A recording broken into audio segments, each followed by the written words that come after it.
Vamos a ver qué pasa cuando la ley choca de frente con lo que nos parece justo. Hoy nos metemos de lleno en un caso real sobre las pensiones en España que enfrenta a dos tribunales con dos sentencias totalmente opuestas. Y esto nos obliga a preguntarnos, ¿qué debería pesar más, la letra pequeña de la ley o la búsqueda de justicia? A ver, vamos a ponernos en situación. Una procuradora que ha estado cotizando durante décadas y cuando llega el momento de jubilarse se encuentra con que el sistema no le reconoce el derecho a una jubilación activa, o sea, a poder cobrar su pensión y a la vez seguir trabajando un poco. Este es el drama humano que está en el centro de una batalla legal súper compleja que, ojo, afecta a miles de personas. Ok, para entender bien todo este lío, tenemos que tener claros dos conceptos clave. Por un lado estaban las mutualidades, que eran el sistema obligatorio para algunos profesionales, como abogados o procuradores, y por otro, el RETA, que es el régimen público para todos los autónomos. Eran como dos caminos paralelos, sí, pero el problema es que no siempre se podía elegir cuál tomar.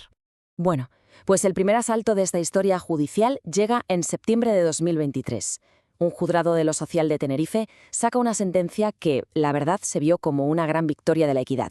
Le da la razón a la procuradora y le reconoce su derecho a esa jubilación activa que pedía. Y es que para tomar esta decisión el juzgado fue más allá de la letra pequeña. Argumentó que se estaba violando el principio de igualdad si se comparaba su caso con el de otros colectivos, como los notarios. Tiró de equidad para corregir lo que consideraba una injusticia de partida y, sobre todo, se apoyó en derechos fundamentales, como el derecho a tener una vejez digna. Pero ojo, porque aquí la historia da un giro de 180 grados. Apenas unos meses después, el Tribunal Superior de Justicia de Canarias llega y tumba por completo esa primera decisión. Este segundo veredicto se agarra a algo totalmente distinto, a la ley, pero a la ley escrita, a lo que pone negro sobre blanco, y punto. Claro, el Tribunal Superior lo ve desde un ángulo completamente diferente. La desigualdad con los notarios, su argumento es que esa diferencia de trato en realidad estaba justificada. Para los notarios fue obligatorio y se les compensó. En cambio, para abogados y procuradores, la opción de pasarse al RETA existía desde el año 96. Según este tribunal, la demandante tuvo la opción de elegir y no hay ninguna ley que permita, sin más, equiparar los dos sistemas. Y aquí es donde tenemos clarísimo el choque de trenes legal. Es el mismo caso, con las mismas pruebas, pero dos sentencias que dicen cosas opuestas. Por un lado, el espíritu de la ley y por otro, la letra de la ley. Un conflicto en toda regla. Entonces, para que quede claro, el meollo de la cuestión es este. Por un lado, un juzgado que lo que intenta es corregir una desigualdad histórica basándose en la justicia y los derechos fundamentales. Y por otro, un tribunal superior que se ciña a la ley escrita y que pone todo el peso en la elección que la profesional tomó en su día. La fuente de la que sacamos esta información es muy crítica con la decisión del Tribunal Superior, y lo resume con esta frase, que es bastante dura. La crítica, en el fondo, es que al aplicar la ley de una forma tan rígida, se está ignorando el problema de verdad, una desigualdad material que deja a muchísima gente en una situación de desprotección.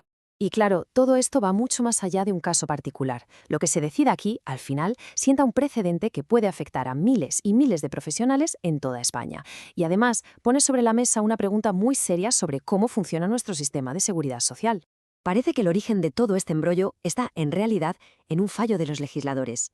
A diferencia de lo que pasó con otros profesionales, a los abogados y procuradores nunca se les dio una pasarela, una forma clara y justa de pasar sus años cotizados en la mutualidad al sistema público. Un despiste, o como queramos llamarlo, que creó una desigualdad de base desde el principio. Y en el corazón de todo este debate está, ni más ni menos, que el artículo 41 de la Constitución. Este artículo dice que los poderes públicos tienen la obligación de garantizar protección social suficiente para todo el mundo. Y este es, digamos, el as en la manga de quienes defienden que la ley se tiene que interpretar siempre de la forma más justa y protectora posible. Insisto, y esto es muy importante, no estamos hablando de un caso aislado, ni mucho menos. Hay miles de profesionales que viven con esta misma incertidumbre. La sensación es que están atrapados en una especie de limbo. Por un lado, un sistema privado al que les obligaron a afiliarse al principio de sus carreras y por otro, un sistema público que nunca les facilitó de verdad el poder reconocer todo ese trabajo. Y con todo esto sobre la mesa llegamos a la gran pregunta, la que nos queda para reflexionar. ¿Para qué está la ley? ¿Está solo para aplicarse a rajatabla sin mirar atrás? ¿O tiene también el deber de corregir injusticias que vienen de lejos? La respuesta que se dé a esa pregunta desde luego va a definir el futuro de muchísimos profesionales.